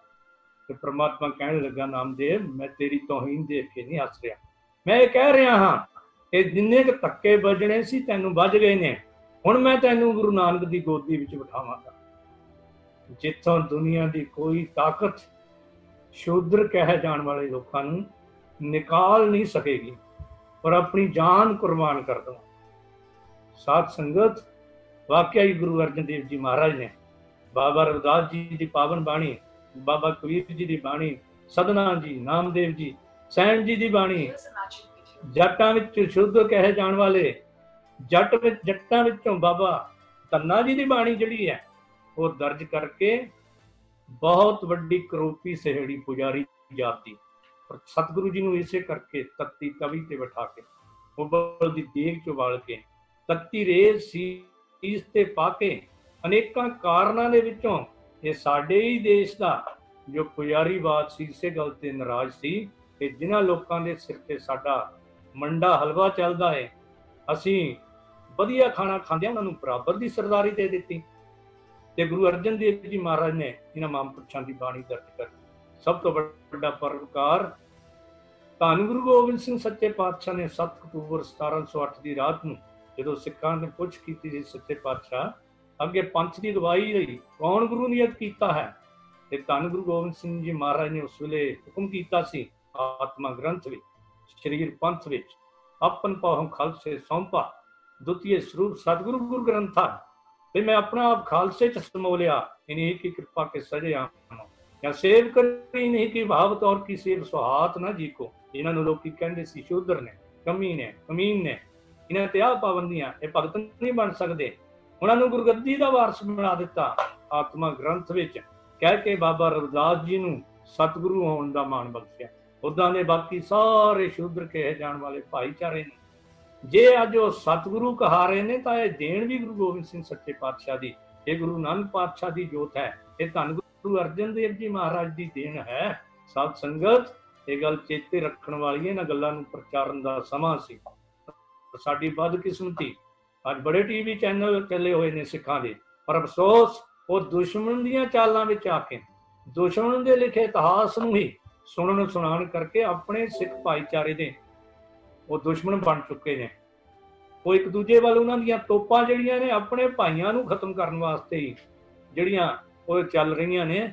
ਪਰ ਆਹ ਦੱਸਣ ਵਾਲੀਆਂ ਗੱਲਾਂ ਸੀ ਜਿਹੜੀਆਂ ਦੇਸ਼ ਦੇ ਕੋਨੇ-ਕੋਨੇ ਦੇ ਵਿੱਚ, ਸੰਸਾਰ ਦੇ ਕੋਨੇ-ਕੋਨੇ ਵਿੱਚ ਅੱਜ ਵੀ ਉਹੀ 14ਵੀਂ 12ਵੀਂ 11ਵੀਂ ਸਦੀ ਵਾਲੇ ਜ਼ੁਲਮ ਸ਼ੂਦਰ ਕਹੇ ਜਾਣ ਵਾਲੇ ਲੋਕਾਂ ਤੇ ਹੋ ਰਹੇ ਨੇ।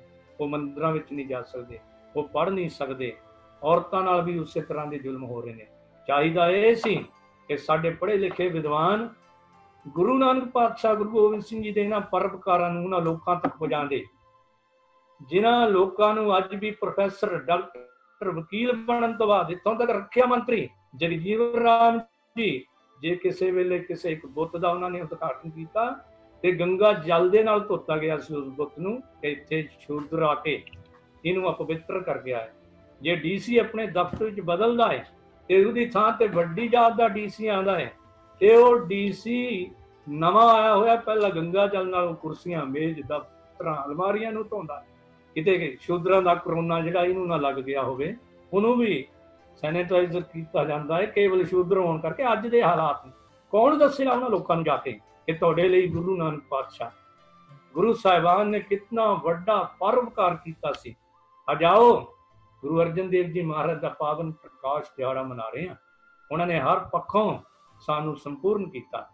ਅੱਜ ਮੈਂ ਇਸ ਗੱਲ ਲਈ ਧੰਨਵਾਦ ਕਰਦਾ ਹਾਂ ਸ਼੍ਰੋਮਣੀ ਗੁਰਦੁਆਰਾ ਪ੍ਰਬੰਧਕ ਕਮੇਟੀ, ਦਿੱਲੀ ਗੁਰਦੁਆਰਾ ਪ੍ਰਬੰਧਕ ਕਮੇਟੀ, ਖਾਲਸਾ ਏਡ ਵਰਗੀਆਂ, ਸਿੱਖ ਯੂਨਾਈਟਿਡ ਵਰਗੀਆਂ ਸੰਸਥਾਵਾਂ, ਪੰਜਾਬ ਦੇ ਹਰ ਪਿੰਡ ਦੇ ਹਰ ਗੁਰਦੁਆਰਾ ਪ੍ਰਬੰਧਕ ਕਮੇਟੀ ਔਰ ਦੇਸ਼ ਵਿਦੇਸ਼ ਦੀਆਂ ਗੁਰਦੁਆਰਾ ਪ੍ਰਬੰਧਕ ਕਮੇਟੀਆਂ ਨੇ ਗੁਰੂ ਪੰਥ ਦੇ ਰੂਪ ਵਿੱਚ ਗੁਰੂ ਜੋਤ ਵਾਲੇ ਸਾਰੇ ਫਰਜ਼ ਅਦਾ ਕਰਕੇ ਭੁੱਖਿਆਂ ਤੱਕ ਲੰਗਰ ਪਹੁੰਚਾਏ। ਪਰ ਇਹ ਸੇਧ ਵੀ ਜਗਤ ਗੁਰੂ ਗੁਰੂ ਨਾਨਕ ਪਾਤਸ਼ਾਹ ਦੇ ਪਾਵਨ ਉਪਦੇਸ਼ਾਂ ਤੇ ਚੱਲਦਿਆਂ ਗੁਰੂ ਅਰਜਨ ਦੇਵ ਜੀ ਮਹਾਰਾਜ ਨੇ ਸਾਨੂੰ ਦਿੱਤੀ ਸੀ। 1590 ਤੋਂ ਲੈ ਕੇ 1598 ਤੱਕ ਜਦੋਂ ਕਾਲ ਪਿਆ ਲਾਹੌਰ ਦੀ ਧਰਤੀ ਤੇ, ਲੇਨਪੁਰ ਇਤਿਹਾਸਕਾਰ ਇਹ ਗੱਲ ਲਿਖਦਾ ਹੈ ਕਿ ਗਲੀਆਂ ਬਾਜ਼ਾਰ ਮੁਰਦਿਆਂ ਨਾਲ ਭਰੇ ਪਏ ਸਨ। ਗੁਰੂ ਅਰਜਨ ਦੇਵ ਜੀ ਮਹਾਰਾਜ ਨੇ ਸ੍ਰੀ ਦਰਬਾਰ ਸਾਹਿਬ ਅਤੇ ਸ੍ਰੀ ਤਰਨਤਾਰਨ ਸਾਹਿਬ, ਸ੍ਰੀ ਕਰਤਾਰਪੁਰ ਸਾਹਿਬ, ਸ੍ਰੀ ਹਰਗੋਬਿੰਦਪੁਰ ਸਾਹਿਬ ਨਾਲ ਸਥਾਨਾਂ ਦੀ ਕਾਰ ਸੇਵਾ ਬੰਦ ਕਰਵਾ ਕੇ ਸਿੱਖਾਂ ਨੂੰ ਹੁਕਮ ਕਰ ਦਿੱਤਾ ਕਿ ਸੇਵਾਵਾਂ ਬੰਦ ਕਰ ਦਿਓ। ਅੱਜ ਅਨੇਕਾਂ ਹਰਮੰਦਰ ਜਿਹੜੇ ਨੇ ਲਾਹੌਰ ਦੀ ਧਰਤੀ ਤੇ ਢਹਿ ਚੁੱਕੇ ਨੇ।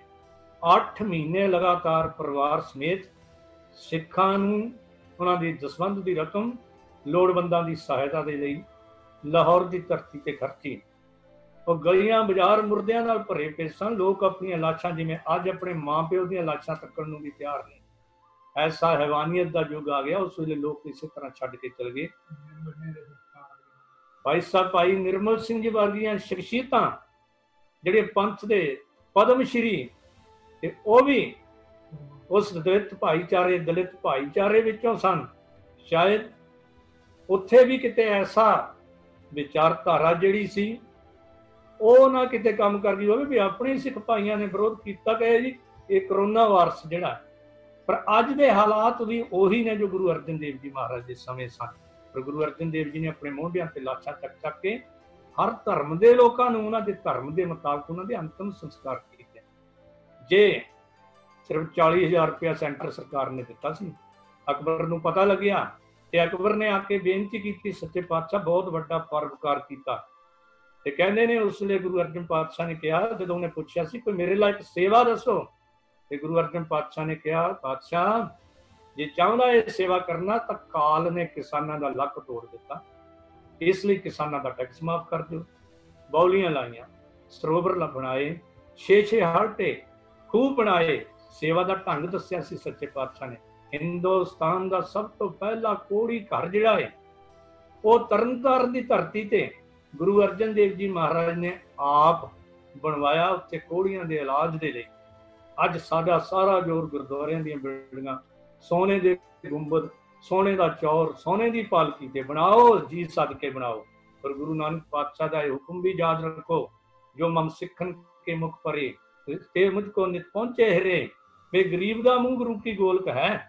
ਜਿੱਥੇ ਇਹ ਗੱਲਾਂ ਕਰਨੀਆਂ ਨੇ, ਉੱਥੇ ਮੀਡੀਆ ਦੇ ਰਾਹੀਂ ਆਪਣੇ ਮਹਾਨ ਵਿਰਸੇ ਨੂੰ ਸਿੱਖ ਸੰਗਤਾਂ ਤੱਕ ਵੀ ਪਹੁੰਚਾਉਣਾ ਹੈ, ਕਿਉਂਕਿ ਗੁਰੂ ਨਾਨਕ ਪਾਤਸ਼ਾਹ ਦੀ ਪਾਵਨ ਜੋਤ, ਧੰਨ ਗੁਰੂ ਅਰਜਨ ਪਾਤਸ਼ਾਹ ਦੇ ਸਾਰੇ ਪਰਮਕਾਰਾਂ ਦਾ ਜ਼ਿਕਰ ਨਹੀਂ ਕੀਤਾ ਜਾ ਸਕਦਾ। ਬੜੀ ਤੇਜ਼ੀ ਦੇ ਨਾਲ ਘੜੀ ਆਪਣੀ ਮੰਜ਼ਿਲੇ ਮਕਸੂਦ ਵੱਲ ਚੱਲ ਰਹੀ। ਮੇਰਾ ਟਾਈਮ ਵੀ ਸਮਾਪਤ ਹੋ ਰਿਹਾ ਹੈ। ਜਿਵੇਂ ਮੈਂ ਪਹਿਲਾਂ ਬੇਨਤੀ ਕੀਤੀ ਸੀ ਕਿ ਗੁਰੂ ਅਰਜਨ ਪਾਤਸ਼ਾਹ ਜਾਂ ਗੁਰੂ ਨਾਨਕ ਪਾਤਸ਼ਾਹ ਦੀ ਜੋਤ, ਉਹ ਜੋਤ ਰੂਪ ਹਰਾਪ ਗੁਰੂ ਨਾਨਕ ਕਹਾਇਓ, ਕਾਂਤੇ ਅੰਗਦ ਭਇਓ, ਤਤ ਸਿਉ ਤਤ ਮਿਲਾਇਓ। ਤੇ ਉਹਨਾਂ ਦੇ ਗੁਣਾਂ ਨੂੰ ਕਿਵੇਂ ਬਿਆਨ ਕੀਤਾ ਜਾ ਸਕਦਾ। ਭਾਈ ਗੁਰਦਾਸ ਜੀ ਦੇ ਨਾਂ ਤੇ ਕਿਸੇ ਨੇ ਕਵਿਤ ਉਚਾਰਨ ਕੀਤਾ ਸੀ ਕਿ ਇੱਕ ਹੀ ਸਰੀਰ ਕੇ ਰੂਪ में करोड़ होमा, शत शत रोम होवन सभे ही शरीर पे, एक एक रोम पे मुख होवे जेव, मुख होवे कोट कोट, कोट कोट मुख विच होवे मुख जीव के, एक एक मुख में जेवा होवे कोट कोट, कोट कोट जेवा नाल भाणो गुण सीर के। कहत गुरदास भला तो भी हो जान मत, जस कैसे पार पाऊं श्री सतगुरु के शरीर के। बस इन्हां शब्दां नाल मैं कहना चाहना हाँ, तेरे कवन कवन गुण कह के गावा, तू साहिब गुणी निधाना, तुमरी महिमा वर्णन साखों, तू ठाकुर ऊंच भगवाना। आओ ऐसे महान सतगुरु श्री गुरु अर्जन देव जी महाराज का शहीदी दिहाड़ा मनाते हुए आप गुरमत के नाल जुड़िए। 2 साला पत्र विहार कोर्स इसका प्रचार करो सारे। जो मैं आप जी नाल विचार साझे कीते ने, 90-95% जिहड़ा मैटर सारा ही ये 2 साला कोर्स के विच, बल्कि 98-99% तुहानूं मिल जाएगा। इसलिए इस कोर्स ਨੂੰ ਅੱਗੇ ਪਹੁੰਚਾਓ, ਸਿੱਖ ਪਰਿਵਾਰੀ ਨੂੰ ਅੱਗੇ ਪਹੁੰਚਾਓ।